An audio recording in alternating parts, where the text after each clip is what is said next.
invented, and everybody just somehow found a way into the business and then pursued their own path. And my path, I didn't go to university. I started hanging out with bands. I wanted to be a musician, and I found that I was quite good at organizing things, and that's my way in. And there are a lot of specifics around that, but it doesn't matter. I think the biggest regret for me is not having had mentors. I really wish I'd had mentors when I started or in the first years, because I would have made far fewer mistakes than I did make. Because essentially I had to learn by trial and error, so I made every mistake possible and then hopefully learn from it and survive. But that's a really painful process. I don't recommend it. The other thing is that I come from a very sort of left-wing background, and I still am. So that gives me a kind of basic fundamental contradiction. Here I am running a business, being a capitalist, making money, thinking about profit, and at the same time I don't like the economic system. So that was kind of, for me, always been a creative contradiction. You know, how do you run a business, a progressive business, in a capitalist economy? There is no alternative because there's no other economy. So but you know, there are alternative ways of thinking apart from prioritizing profit, and that's been very essential part of what I've been doing or trying to do. And if anybody has any ideas on that, better than mine, please say so. I'm really interested. And the obvious thing about capitalism is that it's extremely creative and dynamic. It's also extremely destructive through competition, through monopolization, through different processes, through the prioritization of profit, and not considering social costs, environmental costs, other indirect costs are not usually factored into running a business. And it doesn't matter whether the business is 5 people or 5,000 people, the logic is the same. But obviously the alternative to that, bureaucratic collectivism, doesn't work either, because it's not creative, it's not dynamic, and it struggles to survive in a marketplace. So those are open questions. Very important principle in capitalism, for me also, as the founder of the company, the boss, is taking ultimate responsibility. So as a boss, you are the person who has to pay the debts if there's a debt. You have to figure out where the money's coming from. You have to borrow the money. You have to put your flat or whatever you have as surety to a bank loan. You have to prostitute yourself. Whatever you need to do to survive, those are the rather unpleasant realities you have to deal with. And of course different people will have different solutions. There is a Balkan solution which I don't recommend, which is to run away from your problems and responsibilities. And there's a famous promoter in Macedonia who is not Login, who does exactly that. That's, well, it's a business model, but it's not one that I think is a very healthy one.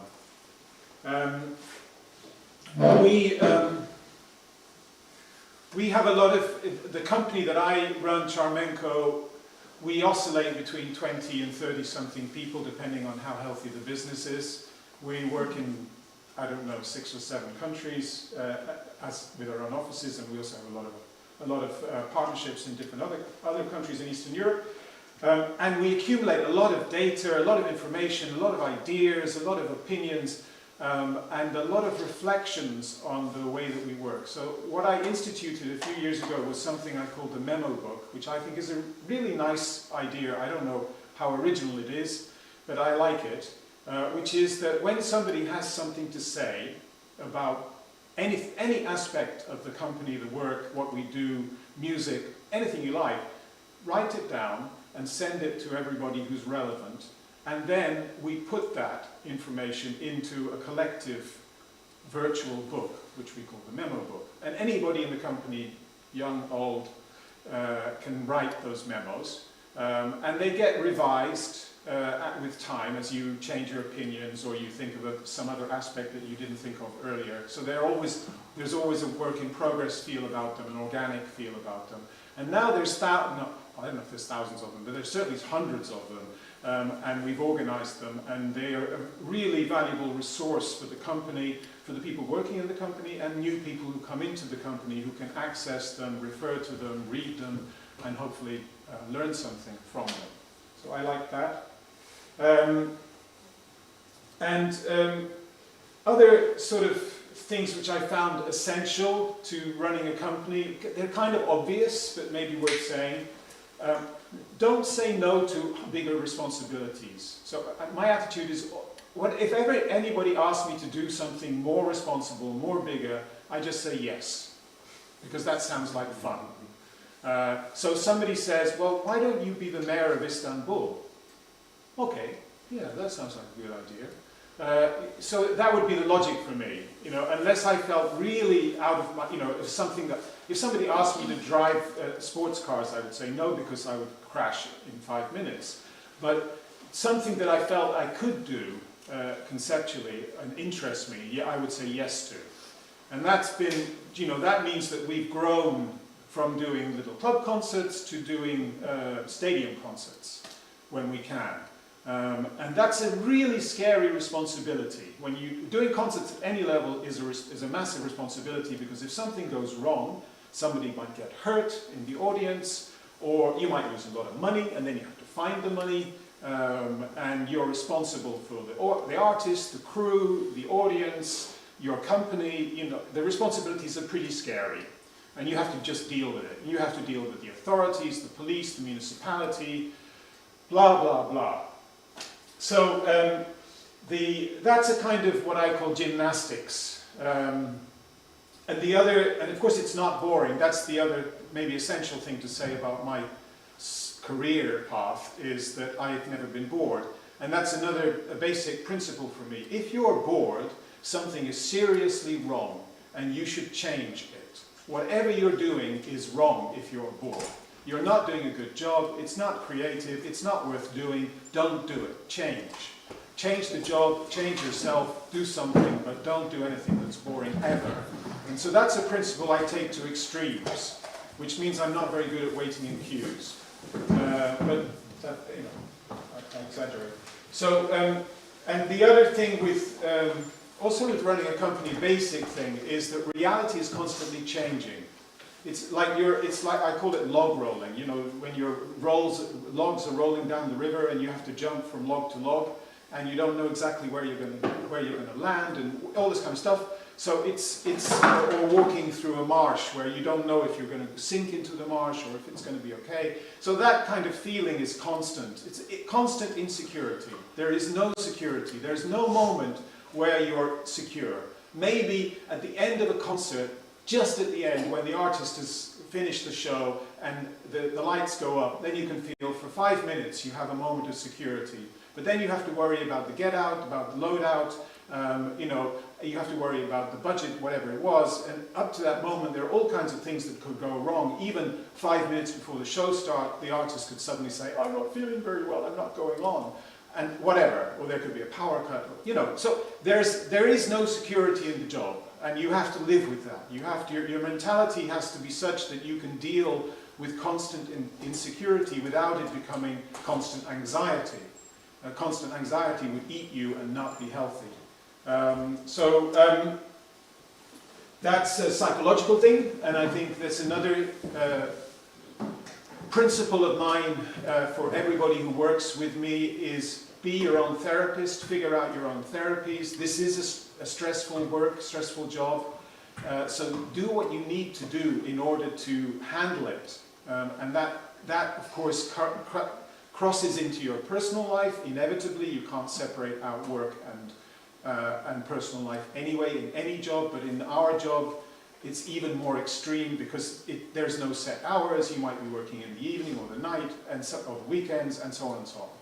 So you have to have the psychology to deal with that. And your family, your friends around you have to also share in that somehow or other.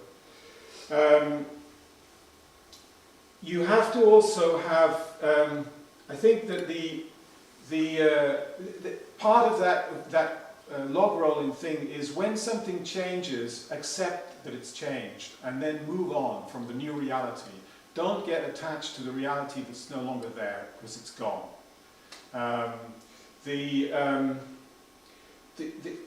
There's another principle, general principle, which is the old school way of working, which I try to.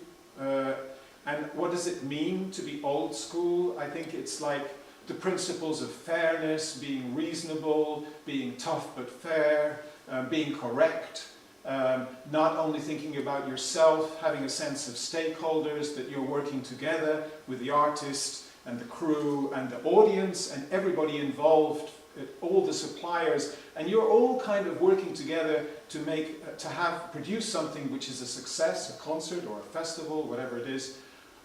And the success should be for everybody from every point of view, not just financial or your own point of view. It has to be success for the artist and for the audience, etc. as well. Very important, but not so easy in practice. Plus the fact that the business is set up to be adversarial. So it means that the artist's side is tending to want to maximize their income. The promoter side is tending to want to maximize their income. And if everybody is sort of working too much to maximize their income, including the suppliers, you end up with a very tense mess and dangerous situation, which is not healthy. Okay, important principle. Any questions so far? Am I all right? Are you with me? Am I okay? Following. Thank you. Okay, good. I think it's very important. It falls on everybody in the company, and it's a culture in a company to encourage everyone to be decisive. Obviously, the bosses, the team leaders have to be decisive, but I think there's a way of being decisive that discourages other people from being decisive, and there's a way of being decisive that encourages them to be decisive. So you have to give space.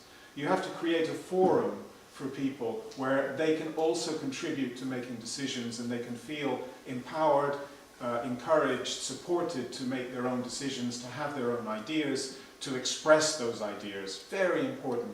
People very often are naturally shy. And they might have great ideas, but they are afraid of expressing them because they don't want to be wrong, because I don't know why. Encourage them. You have to draw people out sometimes. Some people you don't need to do that, but some people you really need to draw them out. And that's part of the gig, part of what you're doing as running a company. Very important principle related to that is encourage everyone to flag something if they feel there's something that's not going right. So that it's, me at the top of a company and with 30 people or whatever, or 5 offices, I can't know everything and I can't follow everything, and if I tried to, it would be a disaster, so I don't.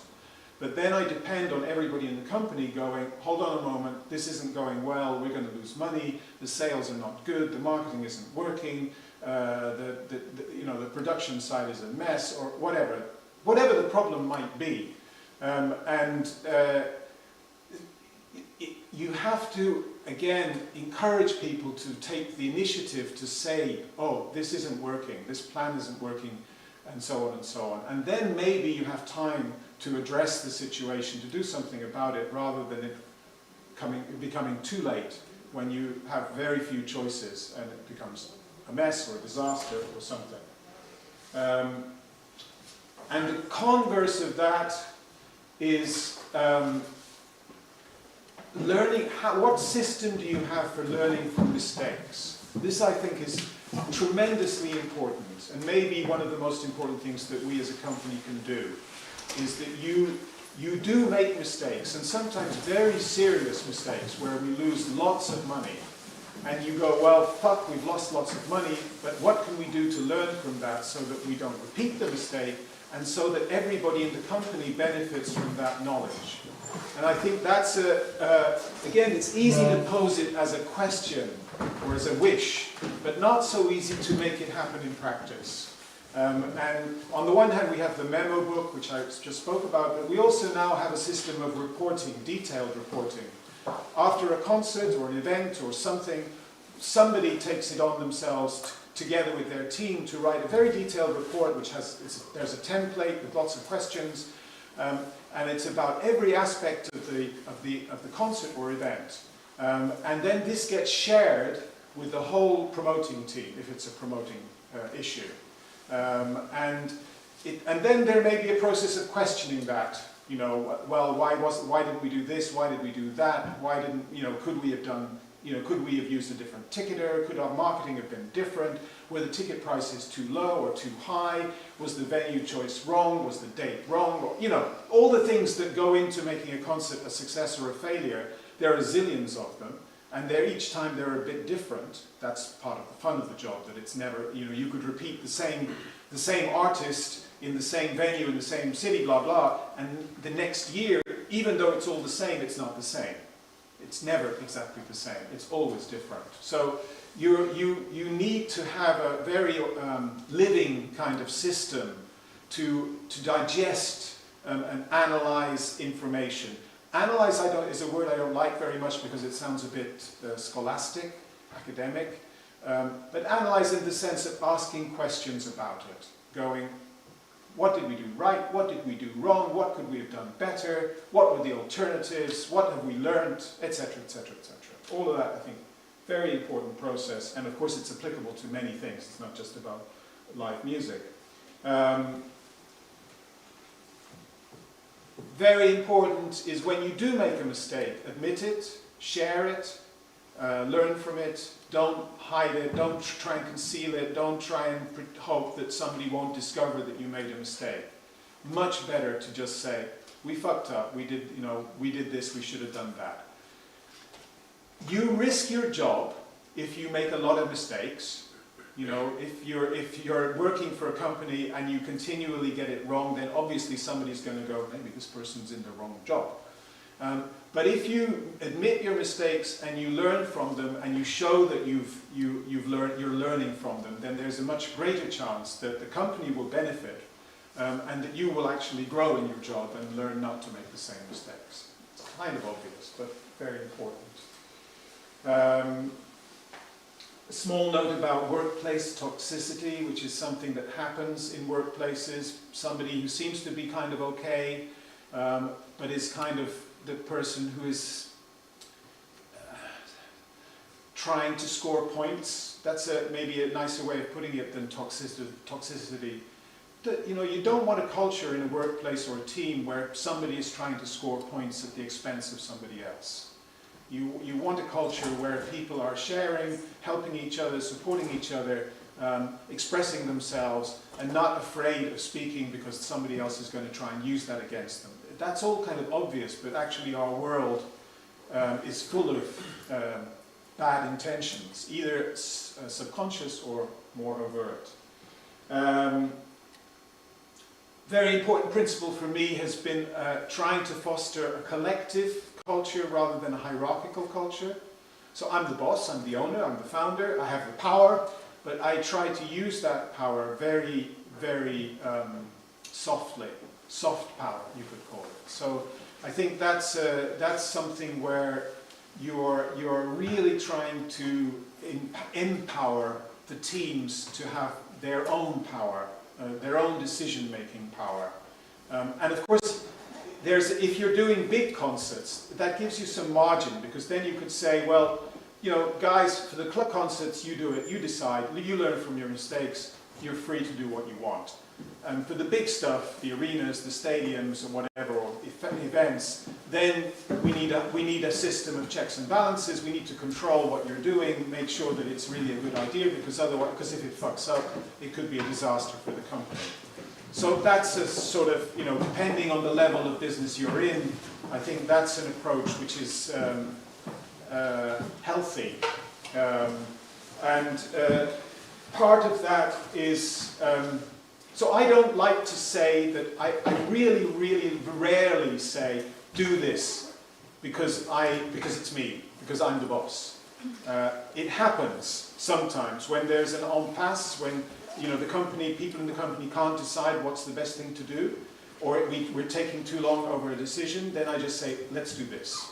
Somebody has to decide, it falls on me, I take the decision, good or bad. But I try not to do that. I try to come to consensus in a quick way, because of course we're in a business which is dynamic, where the agent, for example, expects a reply tomorrow, even though they take 3 months to reply.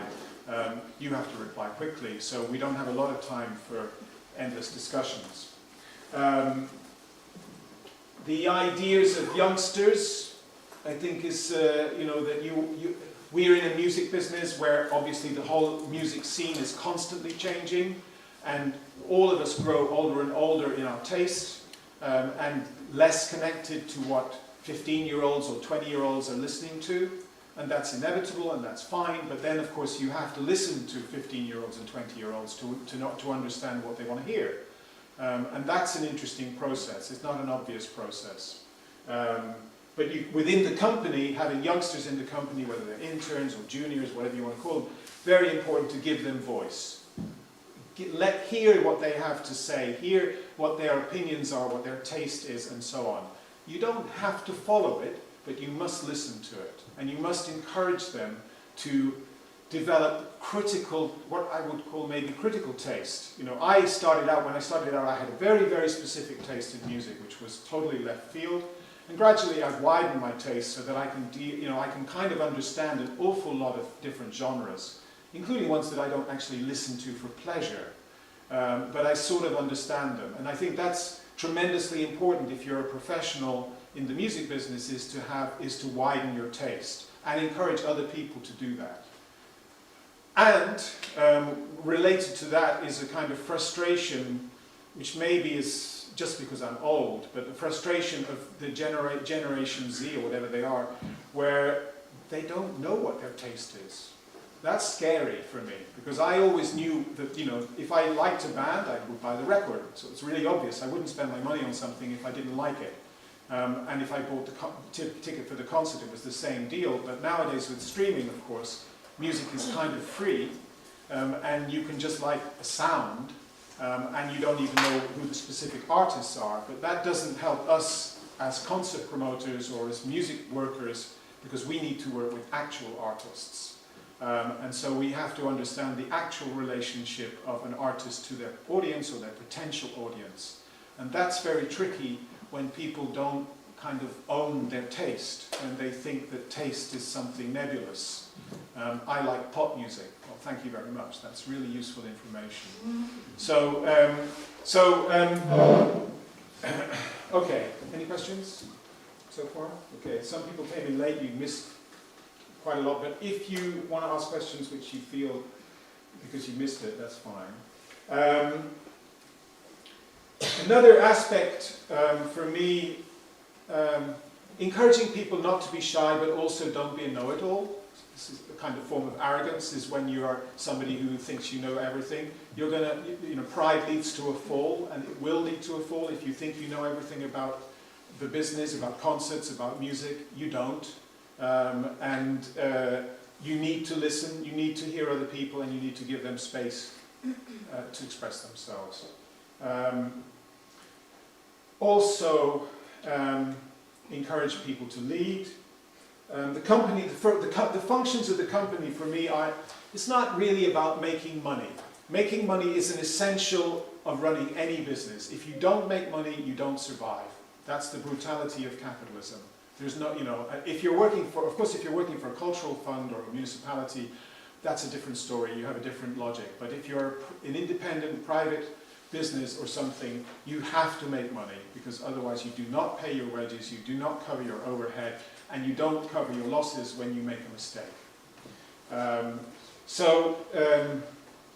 there are other functions to the company apart from making money.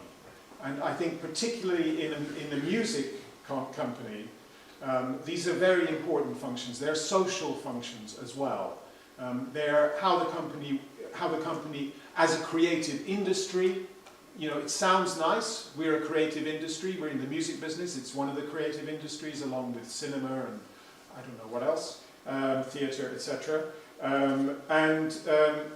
and we work with creative artists, hopefully creative artists, but how does creativity come into our work, into our being, into our professional being? It's a very subtle and important question, I think.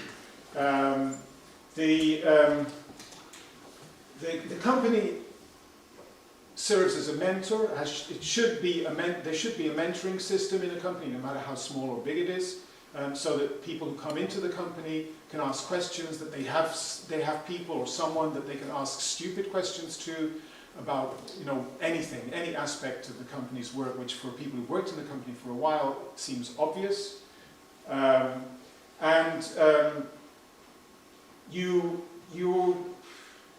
You encourage internal debate about anything, about any aspect of the work, and about the organization of the company, and about the organization of a project. Like, for example, a concert is a project. Somebody has to take care of the ticketing, the marketing, the technical organization, the liaison with the venue, the liaison with the artist, and so on and so on. And this all needs organization and delegation. You do that, you do this, you take care of hospitality, and so on. So that's all fine. And you need the flexibility to work with the people that you have. You also need to decide whether you need to employ freelancers because you don't have enough of your own staff to do whatever it is.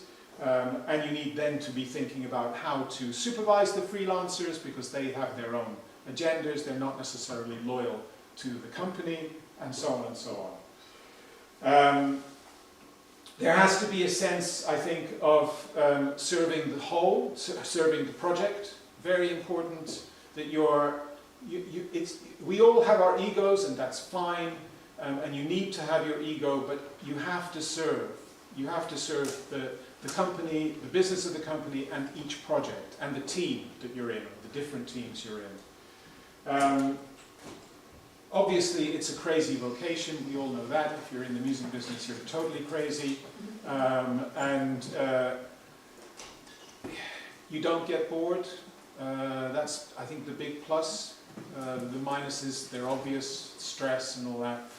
But the plus for me of not getting bored outweighs the minuses. But if you don't feel, if you complain all the time about the stress of the job, maybe this is the wrong business for you to be in, because it's not going to change. It is stressful.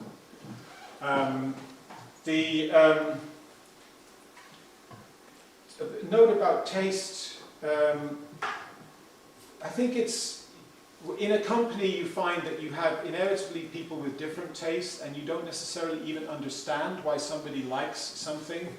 Why does somebody like Iron Maiden? I don't really know.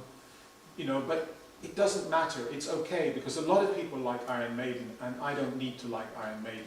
I need to listen to people who like Iron Maiden and feel what they, where they're at, and what music might work for them, and learn from the different audiences and the different ways of marketing and all that stuff. That's very, very interesting territory, I think. And I think you need to, in the music business, if you want to grow in it, it's really good to have a kind of insatiable desire to listen to music, which I have, I can say. I do listen to music pretty much non-stop. When I'm working, I'm listening to music. And the nice thing about email is that you can listen to music and work at the same time. So I listen to a lot of music, and it's very random. People send me stuff, I follow my own taste, I kind of look at who influenced who, I read reviews, just lots of different channels. And I check things out, I'm curious. A lot of what I listen to I think is rubbish, but every now and then I hear something that I think is not rubbish, and I flag it, I send it to everybody and say, I thought this was really good, and I encourage other people to go, oh, I heard this yesterday and I think it's really interesting. And then I listen to it and I give my opinion, and I always try to say, I might be wrong if I don't like it. I don't assume that I'm right, especially about taste. So, and I try, we have a bunch of agents in the company, also a bunch of promoters, so I try to give everybody the space to go, we should promote this, or we should work with this artist. And I go, I don't really get it, but if you believe in it, that's fine by me. Hopefully it works. I wrote here, fuck algorithms. Why did I write that? What's that got to do with what I'm talking about? I don't know. No, I do know what it's got to do with this, because I was talking about streaming, and the whole thing of the playlist and the algorithms, where the algorithm suggests what you should listen to, and then it's a loop where you keep hearing similar music. For me, that's a disaster. It's awful, awful way of discovering new music. Discovering new music should be a much more eclectic, erratic, unpredictable path. Okay. And so business stuff, there's a lot of business lessons I learned. One of the business lessons I learned was that it's quite important to get paid, that just trusting people doesn't necessarily work. It might work, but very often it doesn't work. And people who I did trust sometimes run away from paying you because they didn't make any money, and they're irresponsible, and they're bastards, and they don't care that you actually did the work, that they agreed to pay you, and they think, oh, I can just disappear and not pay them. Of course, you don't work with such people again, but the lesson, the money that you lose on the way to learning that lesson can be quite scary. So we work with legally binding agreements where at least we have the option of suing somebody if they don't pay us. And we do sue people. We have sued many people if they've not paid us. And even if we don't get the money, at least you make it clear that you take you take the responsibility of getting paid seriously. And we always pay. That's the other thing, is whatever it takes, we pay the people we owe money to. Sometimes, of course, if you have a cash flow problem, you ask for extensions, but you pay. Can I ask you, how you choose your partners? You work with festivals and other promoters, agencies. Like, what's your method to choose the right or the end wrong people? It's a good question. There isn't a method. I mean, at least if there is, I don't know what it is. You rely on your instinct. You rely on your experience of people, of human beings. You rely on the impression that the other person gives you. And it's a risk. When you've worked with somebody for years, you're more or less, you know them, and you know that you can trust them up to a point at least. The problems happen in different ways. Sometimes some people you discover are just bastards. They're just tricky. They just want to try and maximize their own part of anything, and they don't give a shit about whatever they agreed. And of course you avoid those people if you can. And sometimes they, like the con man, they can appear to be very nice, and yet you find yourself working with them, and then you realize that they're not responsible financially or perhaps in other ways. We have a bunch of rules, internal rules about, for example, if we co-promote a concert with login, for example, which happens. The partner we have to feel that they will be there if there's a loss. If there's say it's a 50-50 partnership in a concert, and there's a loss, it's meaningless if they don't actually pay their share if there's a loss. If they're only there for the profit and not for the losses, that doesn't work. That's not a partnership. That's something else. And you have to have an equitable split of the work. You have to say, well, you'll do the marketing, I'll do the ticketing, you'll do the this, and I'll do the that. And it has to be kind of more or less in balance. If it's very imbalanced, that's not going to feel good. You also have to be on the same page, more or less, professionally, in terms of how you work with whatever it is you're doing. So, for example, you're working with international artists.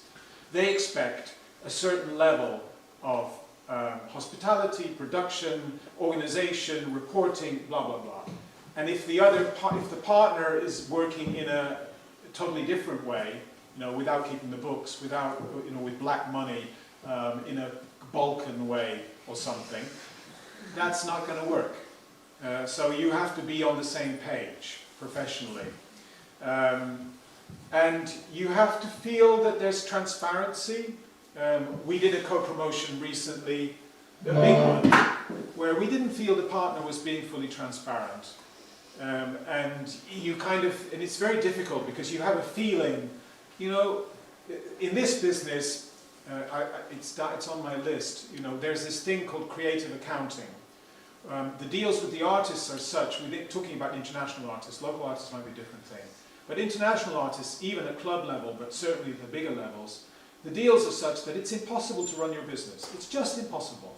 You have a deal which gives 15%, where the promoter is supposed to survive on 15% of the net profit, or 10%, or maybe 20%. And it doesn't work. You can't. You can't cover your overhead, you can't cover your losses, you can't make a profit. So everybody cheats, which we call creative accounting, because you can't call it cheating accounting, because that would be a bit, you know, like, you call it creative accounting, sounds nicer.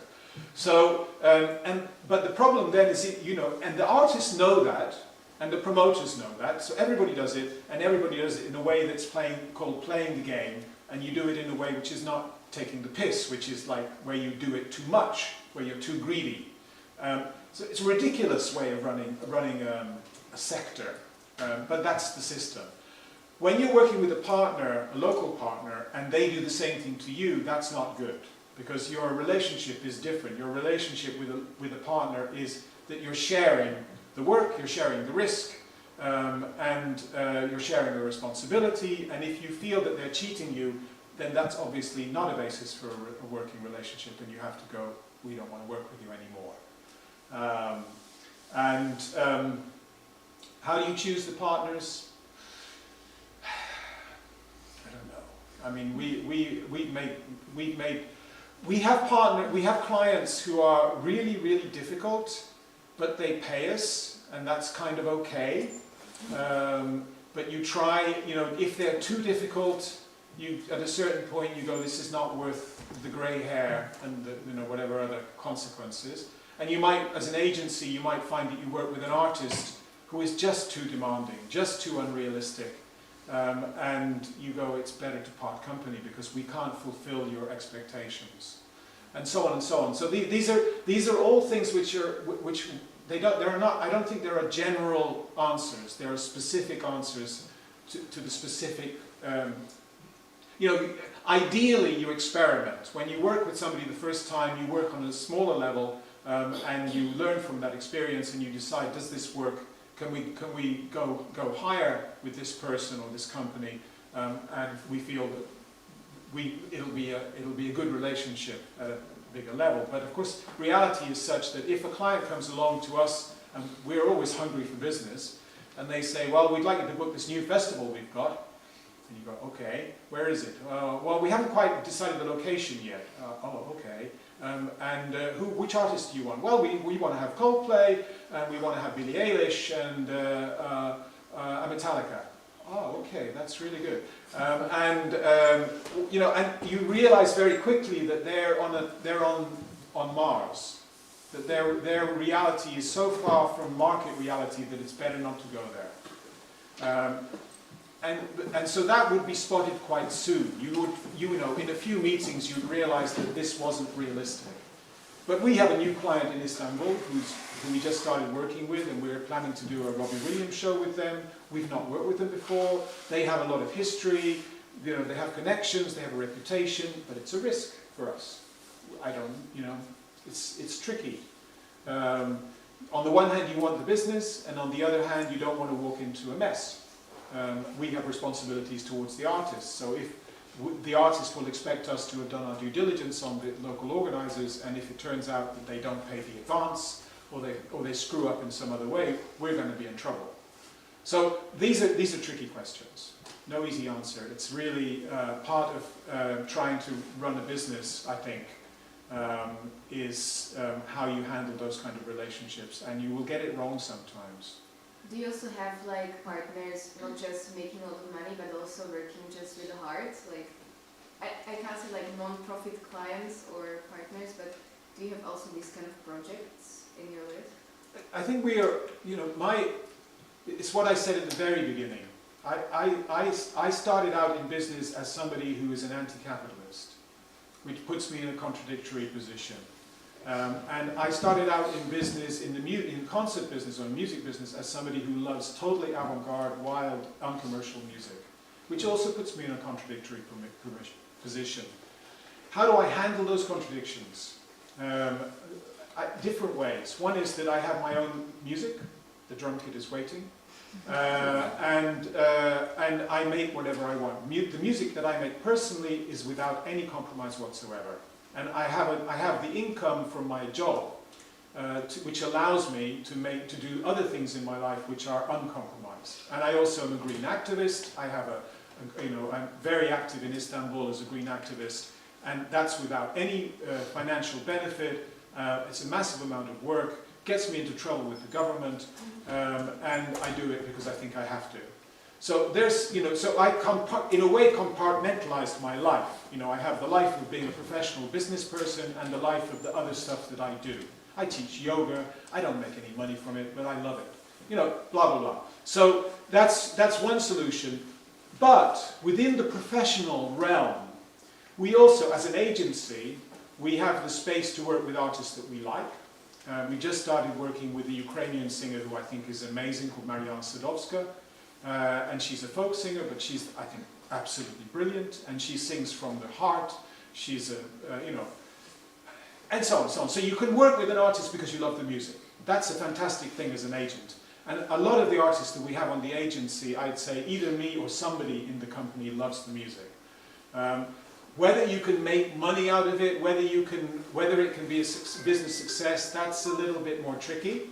But at least we have the structure within the company that allows us to be able to do those kind of projects.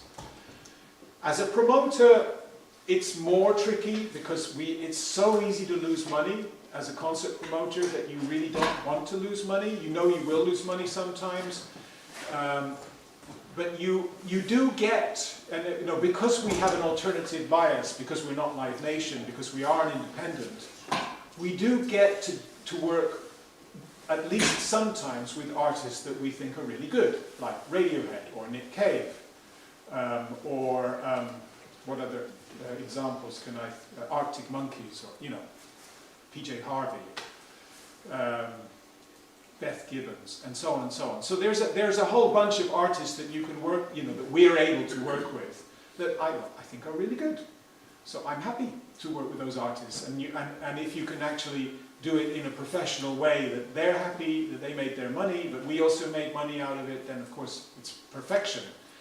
On the other hand, you also have to make a lot of compromises as running a business, and you work with artists that, we work with artists that I don't find very interesting musically. But it's part of the job, it's part of having a machine, a setup, a structure. So you're sort of floating between those two realms. We are not purely commercial. We are not totally alternative in the sense of being non-for-profit, because we can't be. Does that answer the question?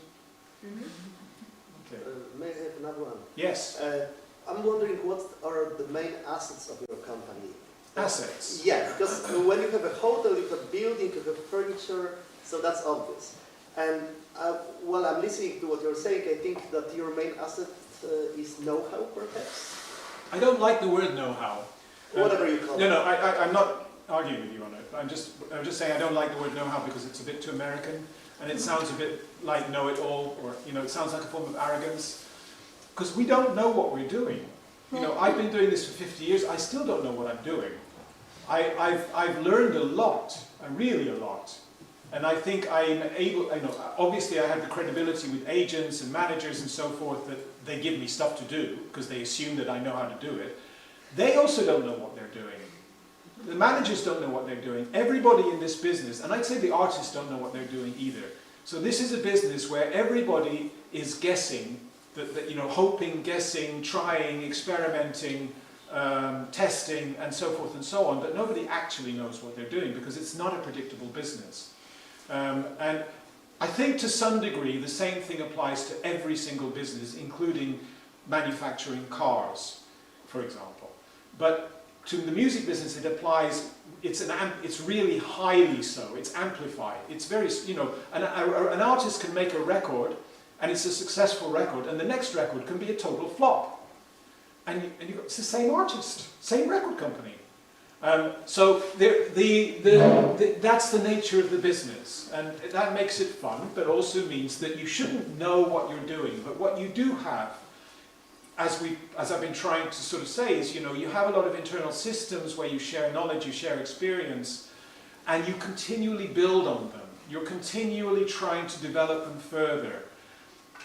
You're continually open to new ideas, new tastes, new music, new ways of doing things, new models. Can we do this greener? Is there a way of doing a fucking concert so that it's not adding to the climate disaster? The answer is no, there isn't. But you try to mitigate it. Are there ways we can at least, move towards that? Then the answer is maybe yes.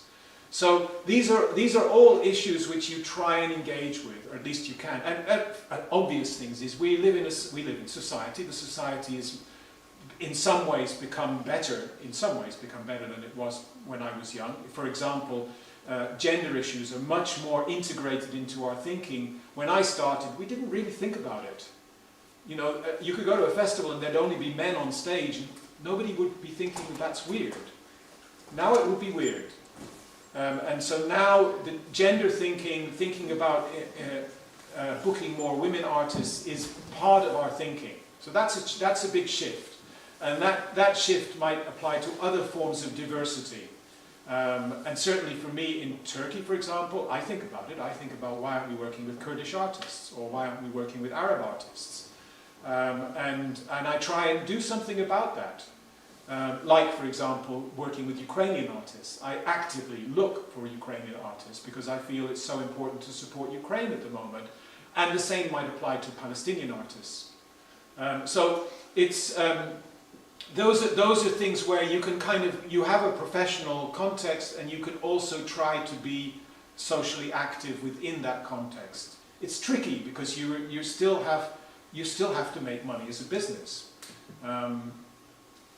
Did I answer the question? I don't know. Any other questions? Yeah, I have one. How long did it take you to get used to the uncertainty? Or does one ever get used to it? I was an insecure child. I had a very insecure family, and I think I was just insecure from day one. And so I think I just grew up like that. I don't think I never thought that security was normal. I thought insecurity was normal. And I was lucky. I only did, in my view, let's say, one intelligent thing in my life. And it was when I was 21, I woke up one day and said, hey, I'm not going to take drugs or drink or smoke anymore. That was the only time I thought I did something really intelligent. And I didn't. I stopped. I was taking drugs before then, and I was drinking, and I was smoking, and I saw all my friends doing the same thing, and I just said, no, this is stupid. And I stopped. Which is why I'm 70 and still kind of more or less, not totally gaga. So what does that got to do with what I'm saying? I can't remember. But the insecurity question, yes. So my answer to that was really psychological, which I spoke a little bit about earlier. We are all responsible for our own psychologies. We are all responsible for our own therapies. We all have our own hang-ups, anxieties, fears, troubles, difficulties, limitations, blah, blah, blah. What do we do about them? It's our responsibility as adults. Kids, it's a different story. But for adults, you are responsible for your life. And that's a huge, huge thing to deal with. And we all have to deal with it. And part of dealing with that is the psychology of the workplace, your relationship to your work, your relationship to your responsibility, or the things you want to do in life, to your career, whatever you want to call it. And it's a very personal question, and it has very personal answers, and everybody's answers will be different. I have my answers, which kind of worked for me, I started running and climbing, and I got deep into nature. I did yoga, and I dance, and a whole bunch of stuff, which is the antidote for me to my job, which is sitting in front of a fucking computer, answering emails, dealing with really unpleasant British or American agents, not all of them are unpleasant, but a lot of them are, and you know, dealing with that stuff in order to be able to organize a concert. And also dealing with running a company, which is a nightmare. I wouldn't advise anybody to run a company. What an insane thing to do, because you are responsible for, you know, if you have, like, I have, let's say 20 or 30 people, they all have problems, and there's HR problems, they all want more money, they all want to have holidays, they all want to have overtime, they all get sick. I haven't been sick. I haven't been sick in 50 years. I haven't lost one day of work in 50 years. And all around me, my colleagues, oh, I'm not feeling well today, I can't work today. And you go, pull yourself together, get a life, you know. Eat healthy foods. I don't know what you need to do. But of course, I can't compare myself with other people, because I'm me. And it works for me, it doesn't necessarily work for somebody else. So it's, you have to be tolerant, obviously, as a boss or a team leader, whatever it is you are. But at the same time, you want to encourage people to be thinking about looking after themselves, psychologically, physically, and we do that in the company. But at the same time, of course, you can't be paternalistic. You can't tell people what to do. I can't tell people to stop smoking. But I can at least say to people, you know, you can always stop. Nobody's forcing you to smoke, giving money to all those fucking bastard tobacco companies, and so on. So there, you know, those are individual choices. I think the other thing one does as a company is to try to support people when they have hard times. Like, I don't know, we had 2 people this year go through divorces in the company. And you support them, you know, it's difficult for them. They're having, you know, one of them has kids, and that's really tough. And so you give them space. But I think that's obvious. The same if someone has a health issue or whatever it is that they, you know, is happening in their personal lives. Your work influences your personal life, and your personal life influences your work. Other questions? Can I ask, what would your advice be for people who got in the music business like later in life, from redirecting from other careers? Because it's really hard, because you're like your age, you're supposed to be at that age which you're experienced, and when people see you working, they are expecting from you a lot of things, but actually you're a newbie in the business. So basically it's really strange situation. I know it's not very common, but it's not so uncommon. I think there are quite a lot of people who do take a career because they feel they need to get a proper job and earn a proper living, and then they realize when they're 30 or even older that shit, this is meaningless.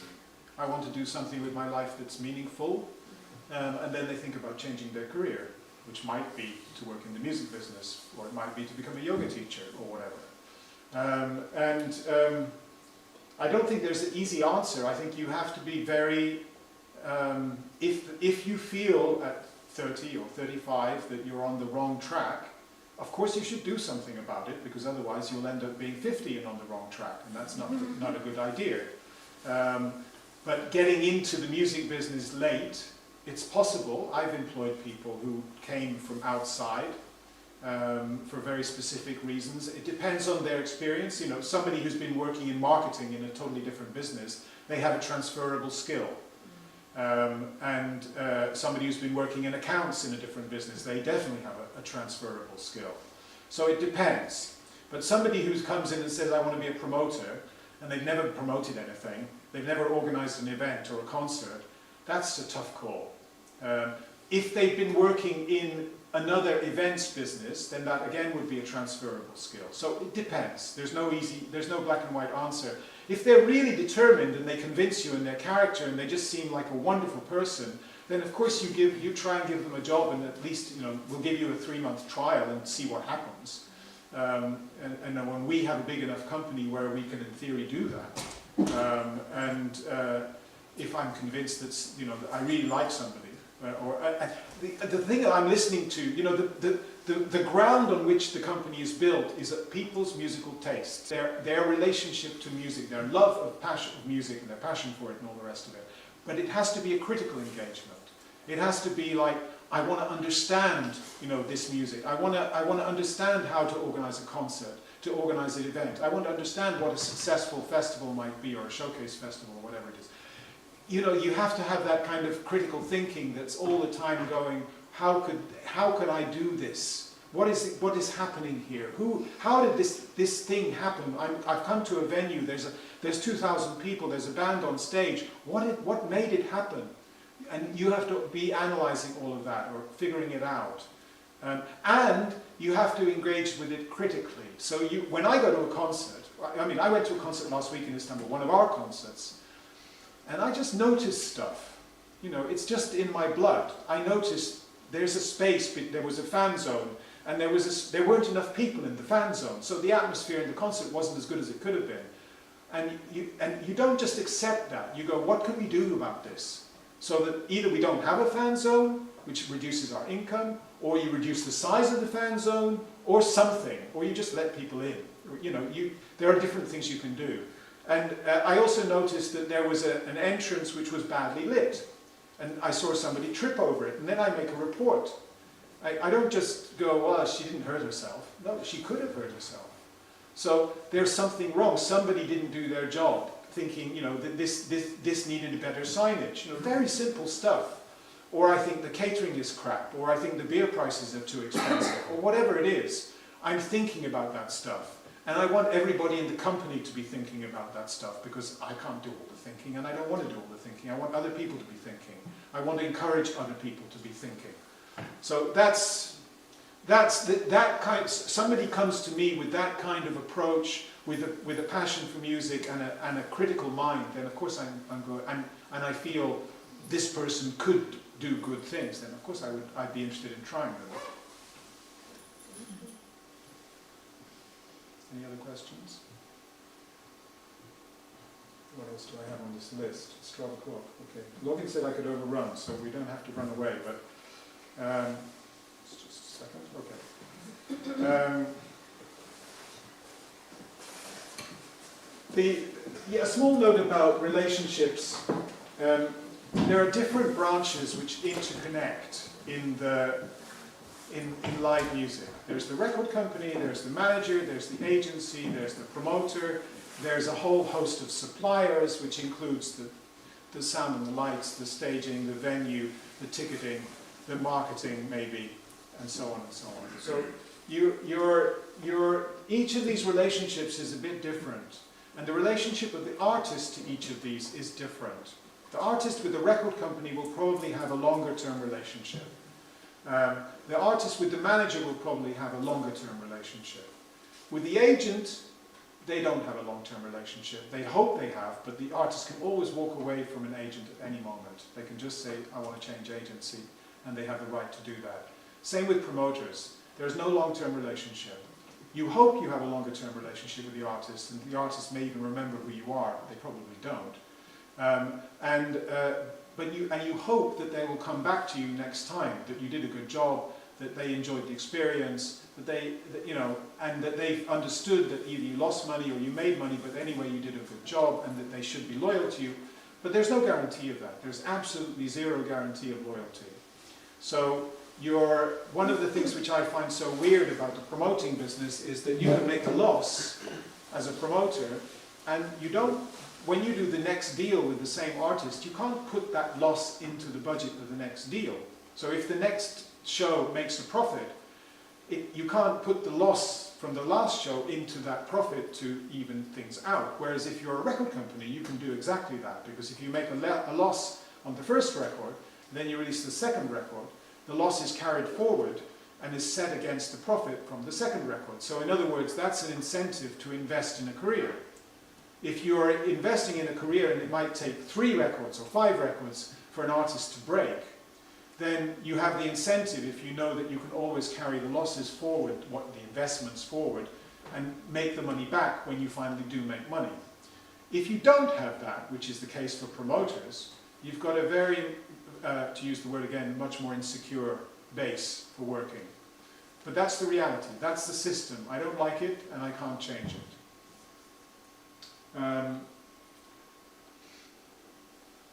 I think I have an idea or wish for a different kind of relationship between artists, the artist side and the promoting side, and I feel that it's lacking. And at the moment, I can say, there's this what's called the offer basis, where different promoters send an offer for Macedonia, let's say, to an artist, and the artist goes, well, this one's more money. Well, take that one. Or they go, neither of these are interesting, we won't play Macedonia. That's also an option. But it's a kind of auction. It's not exactly an auction because the promoters, they will normally only listen to the promoters that have good reputations. But if there's more than one promoter in the market that has a good reputation, then they'll compare the offers and go maybe with the highest one. And which has a logic, but it's not a logic which really helps necessarily looking at the concert together with the artist side and deciding what's the best thing to do. Is this really the best venue? Are these really the best ticket prices? Is this the best marketing campaign? What do we do if things are not going to plan, if the tickets are not selling enough? Do we have a dialogue with the artist side, which is a mature dialogue where you discuss together what you can do about it? Does the artist help you market the show, and so forth and so on? A lot of times it's not like that. A lot of times the artist just goes, we got a deal, you got to pay, it's your problem, which is sad. Maybe one more comment before we finish is about the state of the business now compared to when I started. When I started, it was a whole bunch of independents. Everybody was an independent. There was no such thing as a non-independent. Even the record companies were all independents, more or less. Now that's totally changed. You have massive multinational promoting groups, Live Nation, AEG, Superstruct, All Things Live, Eventeams Live, DEAG. And if you're an independent, it's harder. The multinationals control the big artists, which are the ones where you can make more money, maybe. You find that the space that you have as an independent has gotten smaller. And the logic might be to become part of one of the multinationals, or, I don't know. I'm not sure that it's possible to, in the long term, to survive doing what I've been doing for the last X years. So that's a big question in the business, and I think all independent concert promoters and even agents have the same issue, because there's been a huge consolidation in artist agencies as well. There are still a lot of independent agencies, but they tend to be very niche and not really able to compete. If they have a major commercial artist, one of their niche artists becomes a commercial success, very likely they will lose the artist unless they join a bigger agency. Okay, last questions? Do you think there's a connection between these multinational promoters to the lack of originality that Mark Fisher referred at the end of his life? Say that again? Do you think there's a connection between these multinational promoters with the lack of originality in the music business? A lack of originality in the music itself, or in the way of... Just talking about Mark Fisher, the idea that originality of new music died in 1999. I think there are kind of millennial or zeitgeistian issues about the way that music is evolving, which are tricky for me to comment on because I don't think that I really understand, and I don't know if too many people understand. I don't feel that they do. It's connected very much with streaming, I feel, the digitalization of media. It's connected with the death or decline of traditional media. Obviously the ecosystem when I was young was print media and radio, a little bit of TV, and word of mouth, and very organic really. And the print media was quite diverse, there was quite a choice. Radio was also pretty diverse. So that diversity still exists. I mean, in a sense, it's amplified because now you can go to Spotify or whatever, and you can almost find any music anywhere in the world. You know, you can download in an instant music from India or from China or whatever, wherever. So in that sense, there's more music available from all over the world than there used to be, or it's more easy to get hold of it. But the way of discovering new music is algorithms, playlists. The print media has mostly died, so it's more online media. And the relationship, as I said earlier, between the young music consumer and the music is different because they tend to be consuming a sound rather than individual artists. I don't think it's healthy in some ways. I mean, for me personally, it kind of works okay because I just download shitloads of music from all over the world and I discover fantastic things that I would never be able to easily discover or even afford before. But on the other hand, I feel as an artist that it's the gap between being nowhere commercially and being, big commercially has maybe become bigger. Hard to say these things. It's really difficult to be sure of what you're saying. But I feel I have many musician friends, and I get the feeling I get is that it's got harder for people doing adventurous music. And a lot of what I see at showcase events and at festivals in general, I go,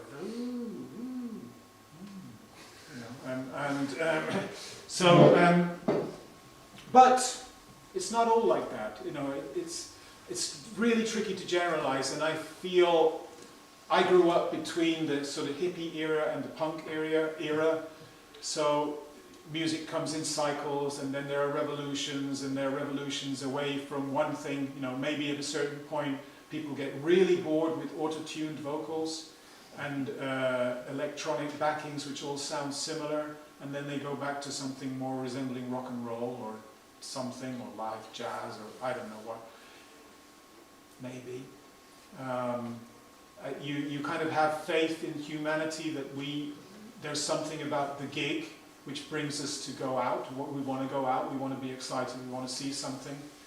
But on the other hand, I think everybody complains about how hard it is to introduce new music to people, how hard it is to get an audience for new artists, even if they're really good. I don't have answers to these questions. I would like to have answers. Anybody has answers? But obviously, PIN is an example of something where there's a showcase structure, and it's extremely eclectic. The programming is eclectic. We had Fulu Musiki and a bunch of garage bands, and we had all kinds of genres yesterday. So that's eclectic. That's good.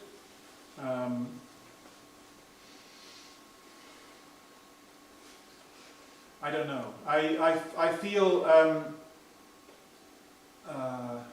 there's something wrong with music being too cheap. With the streaming model where you can stream stuff basically for free forever, and the artist doesn't get remunerated or negligibly. That doesn't apply to concerts. Concerts have a totally different logic. And we as promoters really struggle with trying to understand the relationship between digital popularity and potential ticket sales. An artist can have zillions of streams and YouTube views and all the rest of it, but not sell tickets. And you kind of go, why? What's wrong?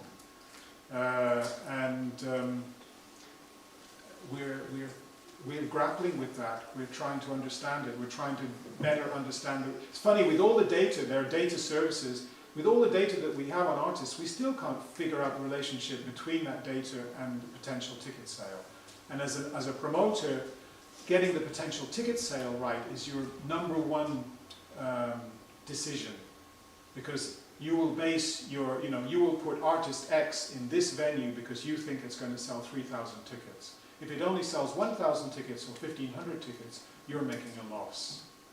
And you can't do that too often because otherwise you're out of business. So, but if on the other hand you underestimate, if you say 3,000 and the artist actually sells 5,000, then you might lose the artist because somebody else will come along and offer more money or a bigger venue, and they'll be right, and they'll get the artist, and you won't have any work. So you have a choice as a promoter. If you're too cautious, you don't have any work. If you take too big risks, you end up making huge losses and not having a business. So navigating between those two extremes is tough. Okay? Enough? Thank you, everybody. Thank you for coming.